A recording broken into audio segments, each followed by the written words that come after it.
Dios les bendiga, mis amados hermanos. Soy el pastor Calito. Les saludo en el amor de Cristo. Quiero aprovechar la oportunidad para recordar que tenemos algunas indicaciones de parte de las instituciones gubernamentales, las cuales debemos obedecer. Otras dependencias también nos aconsejan, nos orientan con relación a la vivencia o cuidado para no contraer el virus, y queremos aconsejarle a obedecerlas. No se exponga, no salga si no es una necesidad en realidad. Escuché de un agente de la policía que van a comenzar o comenzaron a dar tickets si encuentran a alguien sin una razón justificada para estar fuera, y que la segunda vez que suceda pues van a ponerle cárcel. Así que tratemos de obedecer, y eso es en pro de nosotros y de los nuestros. Por otro lado, incluyendo algunos pastores, han partido a la presencia del Señor por la situación de esta pandemia, y queremos de todo corazón presentar las más sinceras muestras de condolencia a los familiares y decirles que clamamos a Dios para que Dios les dé la fortaleza necesaria y el consuelo necesario en estos momentos de dificultad, y que debemos refugiarnos siempre en el Señor, ya que Él es nuestra fortaleza, nuestro pronto auxilio en las tribulaciones. Bien, en esta ocasión vamos a continuar con las 7 palabras, y hoy haremos referencia a la segunda palabra que encontramos en Lucas 23:43. El relato bíblico dice que cuando llevaron a Jesús al Gólgota, llevaron a otros 2 malhechores juntamente con él para ser muertos, para ser crucificados. Dice el escritor bíblico: y cuando llegaron al lugar llamado de la Calavera, le crucificaron allí, y los malhechores, uno a la derecha y el otro a la izquierda.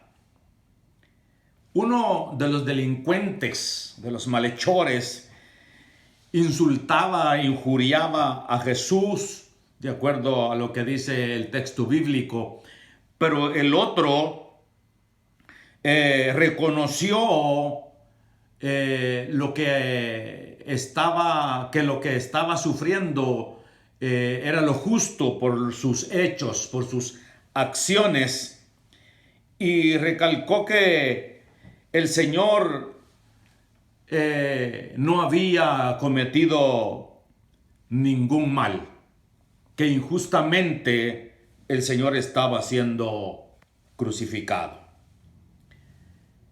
Se refirió o se dirigió este malhechor al Señor Jesús e hizo una petición y le dijo: acuérdate de mí cuando vengas en tu reino.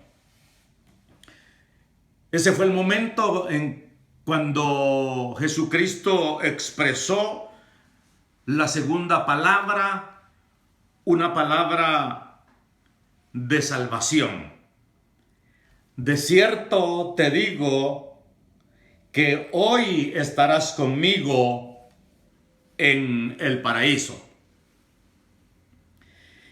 Es importante notar, me llamó la atención que Cristo hasta el último momento de su ministerio de salvación estuvo atento a las necesidades de los seres humanos, sin importar la condición de ellos, sin importar su pecado, en este caso el pecado o condición pecaminosa del ladrón arrepentido. Lo perdonó y lo salvó. A eso vino el Señor, a buscar y a salvar lo que se había perdido. No prestando el Señor, a mi manera de ver y entender, mucha atención a su propio dolor. Se interesó por el alma de aquel malhechor y se lo llevó al paraíso. Paraíso aparece 3 veces en el Nuevo Testamento y se usa de una palabra paradeisos y señala o para señalar la morada de Dios o el lugar de espera o descanso de los justos mientras llega el momento de la resurrección. El apóstol Pablo hace referencia en el capítulo 12 de la segunda epístola a los Corintios. Dice que el paraíso está en el tercer cielo. A mi manera de entender, desde que el Señor lo trasladó al tercer cielo. Pero no vamos a detenernos en eso. La palabra que se usó para paraíso en el sentido original señala un parque protegido o cercado, un terreno preparado, designado para recreación, para disfrute, para bienestar. Esta misma palabra se usó también para referirse al huerto de Edén. En la época intertestamental, paradeisos se usaba para designar o para señalar un sitio de dicha, de felicidad, de bienaventura, fuera del mundo, fuera de este sistema. Entonces, esto nos dice que Jesucristo llevó al ladrón arrepentido a un lugar de gozo, de bienestar, de contentamiento, de paz y de gloria. El propósito, el deseo, la voluntad de Dios es llevar muchos hijos a su gloria, a ese lugar de bienestar. El escritor bíblico dice de la siguiente manera: pero ahora vemos a aquel que fue hecho un poco menor que los ángeles, a Jesús, coronado de gloria y de honra, a causa del padecimiento de la muerte, para que por la gracia de Dios gustase la muerte por todos, porque convenía a aquel por cuya causa todas las cosas y por quien todas las cosas subsisten, que habiendo de llevar muchos hijos a la gloria, perfeccionase por aflicciones al autor de la salvación de ellos. El propósito de Dios en Cristo es llevar muchos hijos a la gloria. No hay sombra, no hay ni sombra de duda que en su encarnación Cristo tuvo que aprender a obedecer en lo que a la naturaleza humana se refiere. O sea, el Jesús natural, el Jesús de carne y hueso, tuvo que depender, tuvo que sostenerse, tuvo que aferrarse de Dios el Padre, y lo hizo con ruegos y con súplicas para poder ser perfeccionado, para poder llegar a la perfección y entonces poder perfeccionar a otros con la ofrenda de su cuerpo y su sangre derramada en la cruz del Calvario. Mire bien lo que dice la Escritura. Y Cristo, en los días de su carne, ofreciendo ruegos y súplicas con gran clamor y lágrimas al que lo podía librar de la muerte, fue oído a causa de su temor reverente. Y aunque era hijo, por lo que padeció, aprendió obediencia. Y habiendo sido perfeccionado, vino a ser autor de eterna salvación para todos los que le obedecen. ¿Por qué Él pudo y puede dar salvación? Porque tiene poder para hacerlo. Tiene poder para salvar. Habiendo sido perfeccionado, Dios le dio toda autoridad. Todas las cosas las depositó en Él, en sus manos, las del cielo y las de la tierra. Por eso pudo decir al malhechor: hoy mismo estarás conmigo en el paraíso.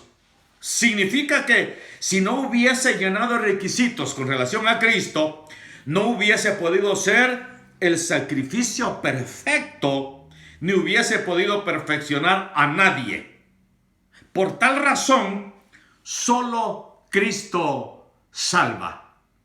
Fuera de Cristo no hay nadie ni nada que pueda ofrecer salvación.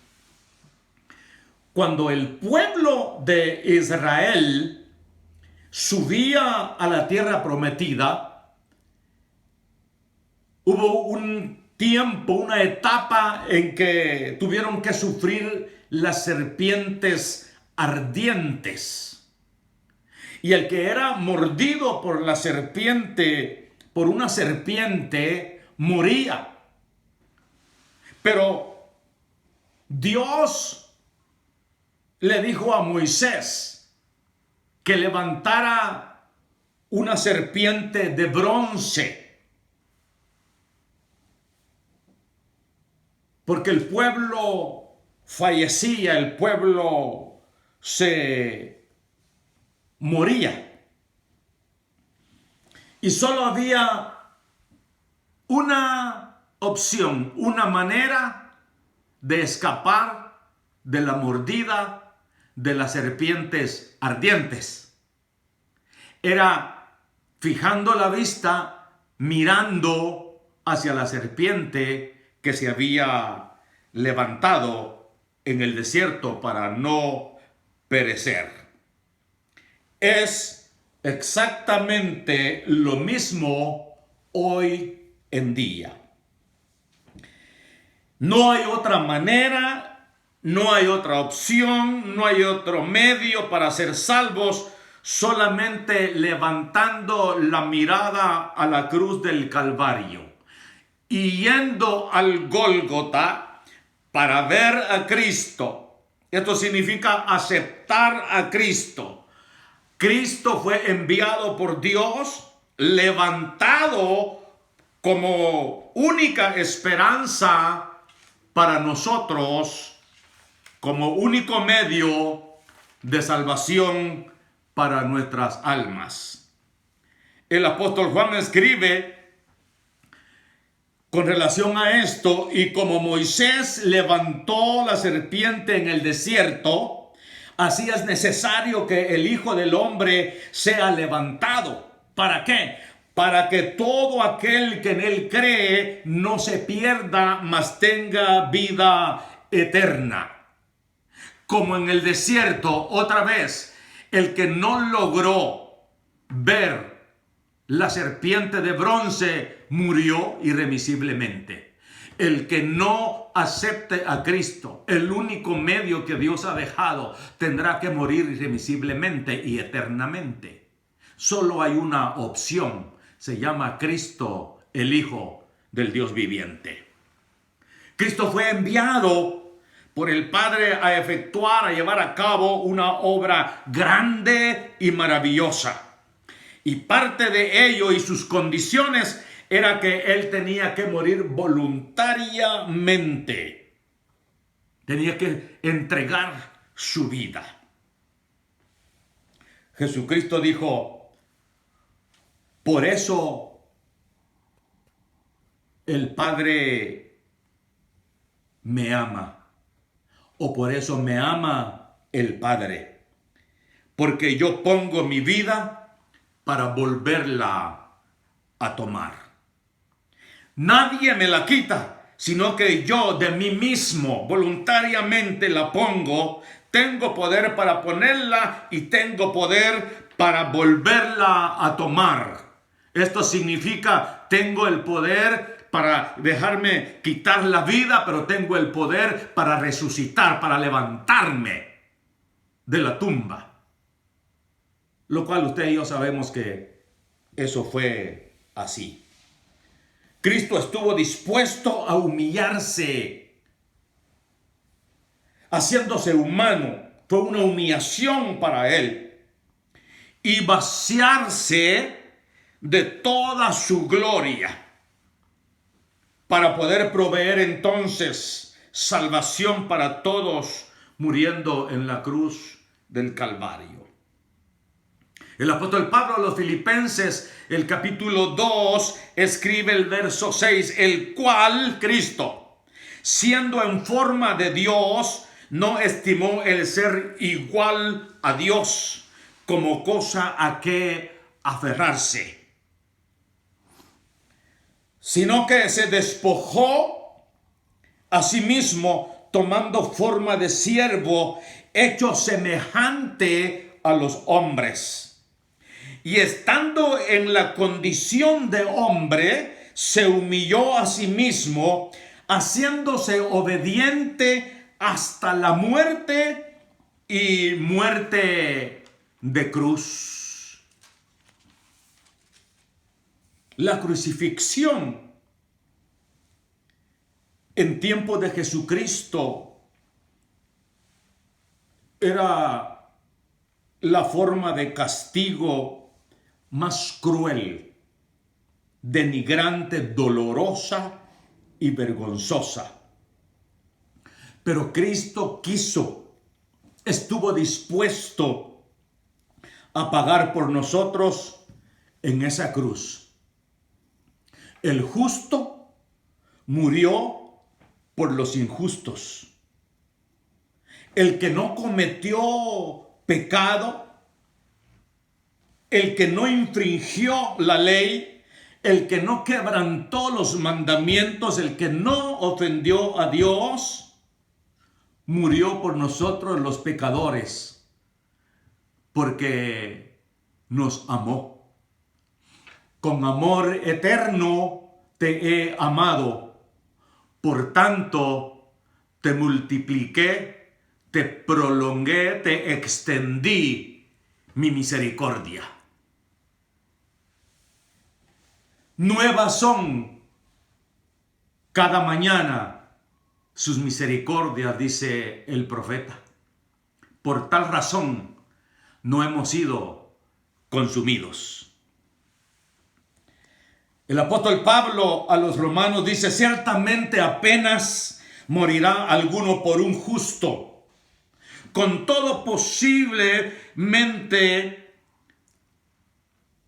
alguno osara morir por el bueno. Con todo pudiera ser que alguno osara morir por el bueno, pero primero no hay ningún justo y no hay ninguno bueno. Mas Dios muestra su amor para con nosotros en que, siendo aún pecadores, Cristo murió por nosotros. En el sistema levítico se ofrecía un corderito para cubrir los pecados de los seres humanos. Sin duda alguna, esto apuntaba al sacrificio de Jesucristo en la cruz del Calvario por el pecado de todo el mundo. Por eso, Juan el Bautista, cuando desarrollaba su ministerio y vio que Jesús venía hacia él, dijo: he aquí el Cordero de Dios que quita el pecado del mundo.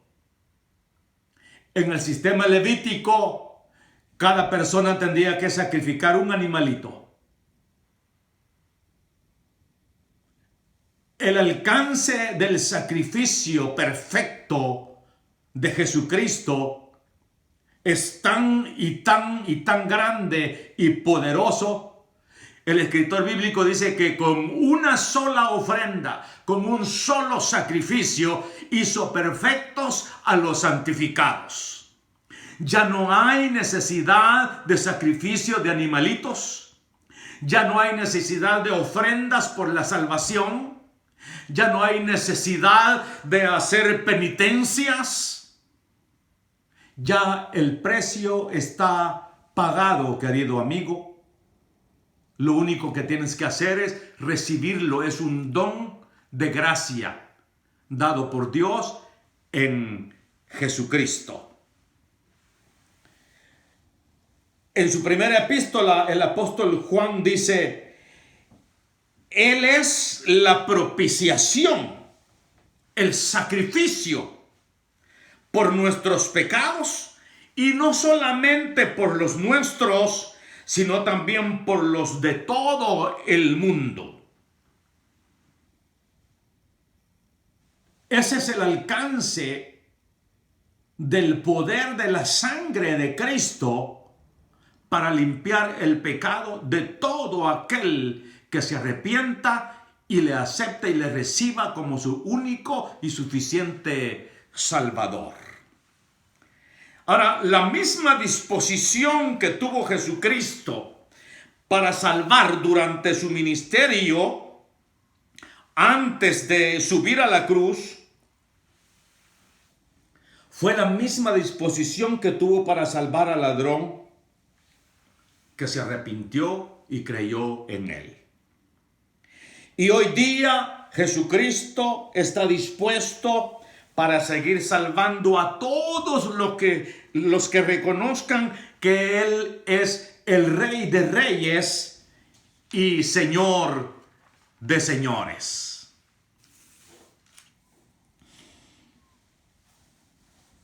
Él es el Rey de Reyes y Señor de señores. La petición del malhechor fue: acuérdate de mí cuando vengas en tu reino. La versión Dios habla hoy dice: cuando comiences a reinar. Ahora, dice el escritor bíblico, había también sobre él un título, una placa, escrito con letras griegas y latinas y hebreas. ¿Qué decía esa placa, ese rótulo? Este es el rey de los judíos. Lo que era un rótulo, una placa acusadora, porque encima del crucificado ponían la causa. Esto que estaba arriba sobre la cabeza del Señor en la cruz era la acusación, el caso que le habían formado para crucificarlo, pero también era la burla de muchos. Eso que era la burla de muchos se impregnó, se asentó en el corazón del malhechor como lo que es en realidad una gran verdad, una verdad inmutable, una verdad eterna. Esa verdad es que Jesucristo era, es y será el Rey de Reyes y Señor de señores, a quien sea hoy y siempre la honra y la gloria, porque Él es nuestro Rey. Por eso con autoridad le dijo al ladrón: hoy mismo estarás conmigo en el paraíso. De cierto te digo, te aseguro, te digo que hoy estarás conmigo en el paraíso. Pero, ¿qué del otro malhechor? ¿Dónde quedó? Ese malhechor, estando tan cerca de Cristo, tan cerca de la salvación, no pudo creer en Él. No pudo reconocer que cerquita de Él, no sé qué tan cerca, pero bastante cerca, estaba el Salvador de su alma, el que podía salvar su alma, pero rehusó, se opuso a creer que Cristo podía salvar su alma del infierno. Por ende se perdió, mientras que su compañero se fue con Cristo al paraíso. Que no te pase eso a ti, mi amado amigo. Que no te pase lo mismo a ti, lo que le pasó al que no creyó. Estás a un paso de ser salvo. Si confiesas que Jesús es el Señor, si crees en Cristo, tú serás salvo. El escritor bíblico dice de la siguiente manera: que si confesares con tu boca que Jesús es el Señor y creyeres en tu corazón que Dios le levantó de los muertos, serás salvo. Porque con el corazón se cree para justicia, pero con la boca se confiesa para salvación. Si confiesas a Cristo como tu Salvador y Rey, tú también estarás con Él en el paraíso. Dios te bendiga, Dios te guarde.